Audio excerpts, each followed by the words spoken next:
Bum bum bum bum bum bum bum bum bum bum bum bum bum bum bum. Well, we got all kinds of good news and good ideas today.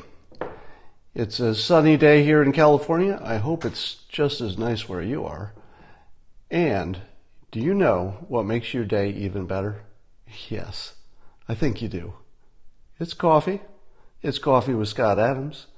It's the simultaneous sip. It's time for the simultaneous sip.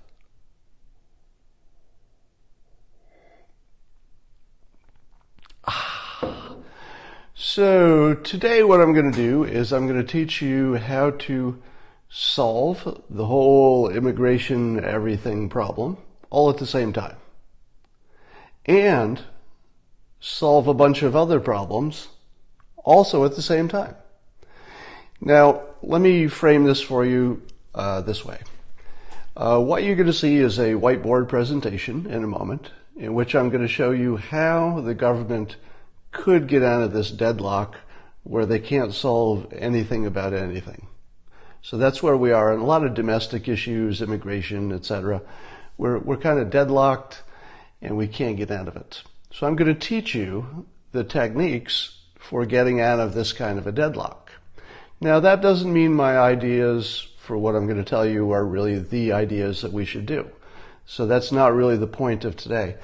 The point of today is to teach you a negotiating persuasion set of strategies that you use in this situation. Doesn't mean they'll work. Doesn't mean I know what's going to happen with immigration, but I'll tell you the strategies that will be useful no matter what you're dealing with in the future. Let's start with what the current strategies are. So you've got the Democrats saying, don't separate the families, and you're all a bunch of racists if you try to do anything to tighten border security. Now, the Democrats have a super persuasive stand. They've got families, they've got babies being ripped from mothers. You know, how do you beat that, really? They've got the racism charge against the Republicans. How do you beat that? So the Democrats have pretty much a full house, but it gets better. The Democrats win if immigration is not solved because it's this big problem they can partly pin on the Republicans. Now, some would argue, oh, wait a minute, the polling seems to suggest that the president has some advantages here in the argument.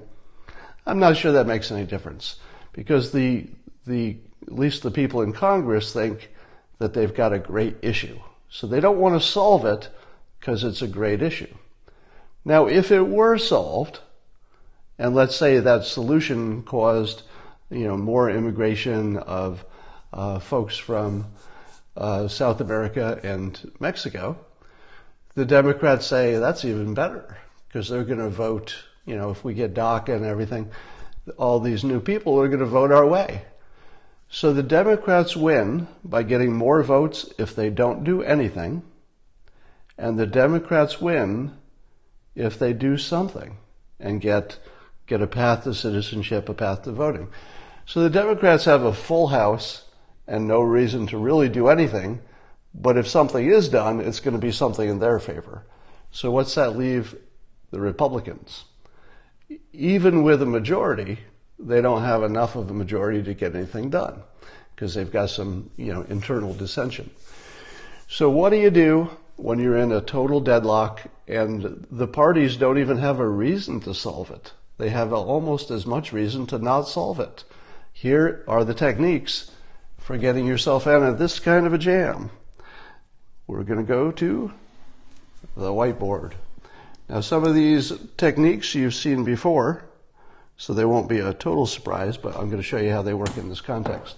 So here are the tools you want to be looking at. Adding variables to the situation, because if you have more variables, you just have more things to work with, more things to negotiate. Shake the box. This is the President Trump special, where you just say, this situation's no good. Let me shake the box. Let's see what happens. Nope, still doesn't work. Shake that box a little bit more. So the shake the box method is going to come in handy here. We're going to figure out how to make it a win-win as opposed to somebody wins and somebody loses, because we'll never get anywhere with the win-loss model of negotiating. And then my favorite is the hard-to-measure variable. You want a solution in which it's going to be a little bit hard to know who won. A little bit hard to know how it's all going to fold out, but everybody can still spin it in a way that looks like their side won. All right, so that's what gives you the win-win. So here's the general idea. You've got a bunch of immigration problems that mostly have to do with the Latino Hispanic community. So most of the immigration problems, not all of course, but the stuff that has the energy is about stuff or about people from south of the American border. I say one way to solve this, conceptually, again, I'm not trying to actually solve this is more conceptual, is to combine a few extra things, throw some variables in there. And here's the most productive variables you could throw in there. Something that would be directly beneficial to the black community in the United States. Why do that, you might ask? Well, here's the problem. The way the Republicans have framed, and this is President Trump, have framed their defense, their alternative narrative to the Democrats, is that the Democrats have these super persuasive things on their side. Separating families sounds bad. Don't be a racist. That's like super powerful stuff. So what do the Republicans have that has equal persuasive weight? Well, what they've gone with so far is a completely bad approach, which is, you saw last night, I think you saw the president doing an event for angel families. Now, death and safety are really high emotional things, and therefore, that seems like, okay, they've matched them emotion for emotion. You got charges of racism and children being separated over here, but over here it's like, they're coming in and killing our people. What's wrong with that? Everything. Because here's the thing. I don't believe the average Republican is a racist, because I spend tons of time, interacting with them. I'm not one, but I spend so much time interacting with them. It would be kind of obvious if the average Republican were a big old racist and was thinking that way about the border. So as soon as you say our defense is that immigrants are coming in with crime and killing people, you've just played right into the racist frame. Because the implication, even if you don't mean it this way, is that there's a little extra rapiness, a little extra killing, a little extra crime coming from south of the border. The problem is that the statistics don't back that up in a way that, at least in a way that the whole public is going to agree. The statistics, and you can fact check me on this, but in a way it doesn't matter. The facts don't actually matter in this case. The counter argument is that the people coming in illegally actually have a lower crime rate than the people who are already here. So as long as that's true, that they're not really bringing in more average crime, it just looks kind of racist. Now again, I'm not saying that Republicans are racist. I'm not saying that the reason for their using the crime argument is racism. It seems to me that the reason they use it is because it's so emotional. Crime, it just makes you get in this fearful, I got to do something to get rid of this crime mode. So although on one level it makes sense because of the emotional impact of the crime that's coming in, it just doesn't sound convincing, and it plays into the racism stereotype, so it's a failing frame. Here's the frame that would work better. Economics. So get rid of the whole crime argument. It's a loser. Crime is important, you have to deal with crime, right? But as an argument for immigration to get something negotiated, it's a total loser. So instead, you change the argument, you reframe it to economics.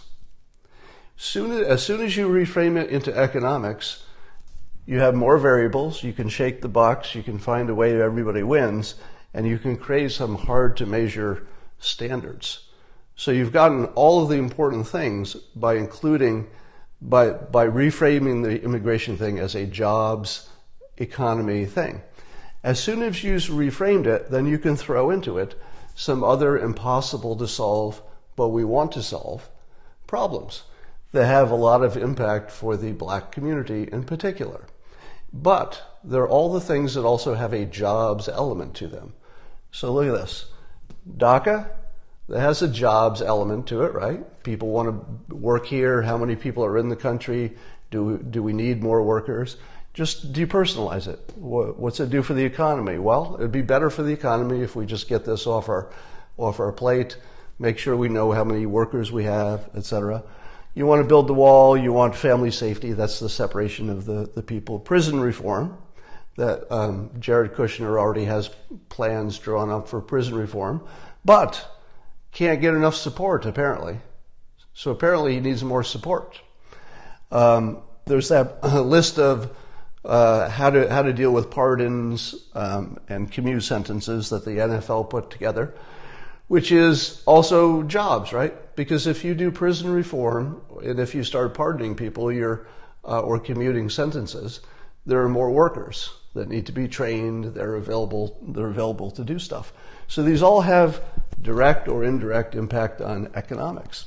Sentencing reform, weed legalization, again, if people are in jail, they can't work. If they're out of jail, they're available for the workforce. Police reforms. You saw that Hawk Newsom had a number of good ideas, and I'll just stick with the easy ones that Republicans shouldn't hate. An easy one would be funding more body cams for police departments that don't have enough and need them. Because if you have body cams, you're about 75% of the way to having a safer situation. There are also some rules changes that Hawk Newsom has suggested. I'll just give you one example. That right now, if a suspect is in custody and complains that they need medical care, right now it's not automatic that they get it. The police officers use some judgment. There may be a better rule for that in which the police don't have to use medical judgment. They just automatically say, all right, we'll get you some medical attention. There might be a way to deal with that. Then I'm just throwing this idea out myself. If you want to depersonalize immigration, you might want to connect it to some kind of employment figures. And this is how you turn it into an economic story. You say the total level of immigration, whether you've got a merit-based or lottery, and obviously the lottery versus merit-based should be on this list as well. But you could tie your immigration total levels, your net levels, with employment data. So you could say, look, we're just going to depersonalize this. If we need lots of workers, we'll have more immigration, and as employment fluctuates, so will the number of people we let in, because it's all going to be about economics.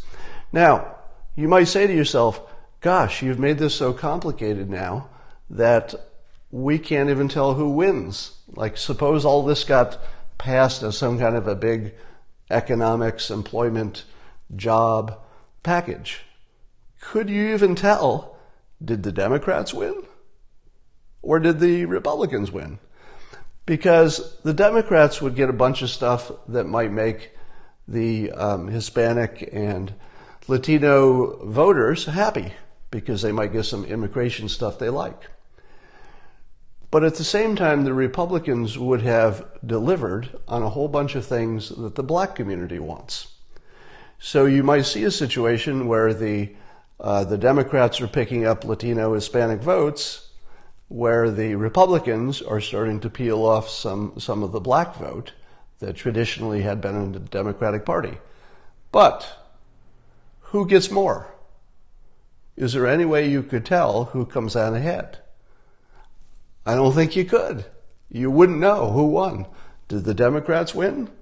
Did the Republicans win? Can't tell. That's perfect. Because if you can't tell, everybody claims a win. And everybody says, yeah, my preferred way of measuring this shows that we really came out ahead. Vote for us. So if you want to break the logjam, add some variables, which I did. Shake the box. This shakes it pretty bad. Create a situation where you don't have a winner and loser situation, and make sure that your results are hard to measure, but are directionally, where everybody wants them. So if you combine the immigration issues with job issues, with other reforms that would be especially popular with the black community, you created a situation where you can get a big, comprehensive jobs economic solution, and you can depersonalize all of this stuff. What the Republicans have done, and I think it's a huge mistake strategically, is they've personalized it. It's about mom and a child. You don't want to be on the wrong side of that, right? And even though the Republicans are actually, for the most part, on the right side of that, nobody wants to separate parents from kids, because it's been framed that there are two sides and the Republicans on the wrong side, they just can't win that. And the other thing you can't win is people coming over the border are bad people and they're going to have more crime. First of all, it doesn't seem to be true. And second of all, it just sounds racist even if you don't mean it that way. So if you're trying to be the not racist party, maybe stop doing things that are so obviously racist or look racist or can be framed racist if you want to get to the next place. So this is my suggestion. And again, I always caution you that this is not about truth so much. Truth is good. Facts are good, but they're not persuasive. So sometimes you have to take a little break from strictly being factual if you need to get to the next level for the benefit of everybody. All right.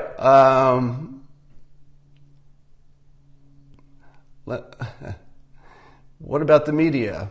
Well, this would be media friendly as well, because what it would do is give the media so much to talk about, and a lot of it they would like, that it would be hard even for the media to figure out who was winning and losing.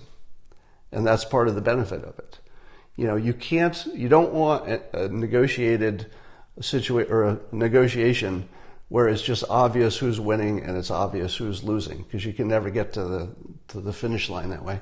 You need to make it less obvious who's winning and who's losing so everybody can say they won.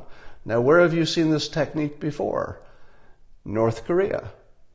What was it that made North Korea go from impossible to solve to, hey, this looks like it's moving in the right direction? They added variables. The president added more pressure. That was a new variable, even though it was, an existing variable, but there was more of it. But the biggest thing was they started talking about reunification. As soon as reunification of the Korean Peninsula was on the table, suddenly everything became easier. Because who believes that North Korea wants to bomb their own country? It doesn't even make sense anymore. So adding variables can change the whole mix of things. And you saw it in North Korea. And you could see it in other domains, and this is one. Jobs for those pardoned. Yeah, so the reason that it's all a big jobs bill is because it would be getting people out of prison, and they would need jobs. So it would all be in the mix. All right.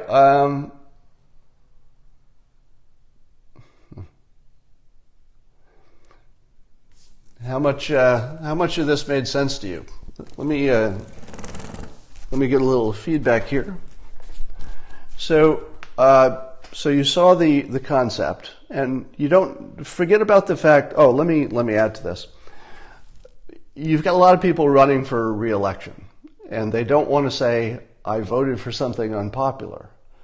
But by putting it in a big package, it allows everybody to say, yeah, I voted for a big package that has some parts I don't like. But look at all the stuff I got. I got all this stuff, and yeah, I had to hold my nose and vote for a couple things, and accept a few things that are in it. So it allows everybody a free pass with their voters because they would get enough stuff that the stuff they didn't get or didn't like wouldn't be overwhelming.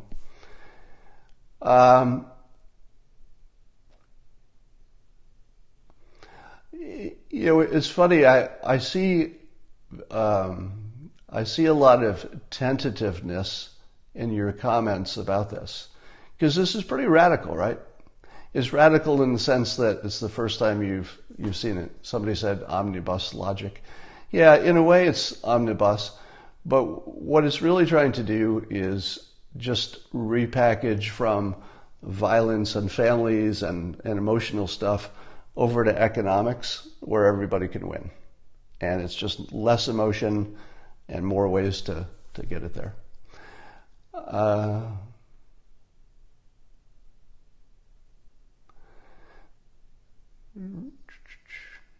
All right. I'm just looking at your comments, by the way. So I'm getting more positive comments than negative. So, and I remind you that, once I got into the details here, it looked again like I was suggesting a specific approach. But this is more about teaching you the general concepts that if you're stuck, you got to shake the backs, add some variables, make sure everybody has a story in which they win, and some ambiguity about how to measure things. Otherwise, people can't all claim a win.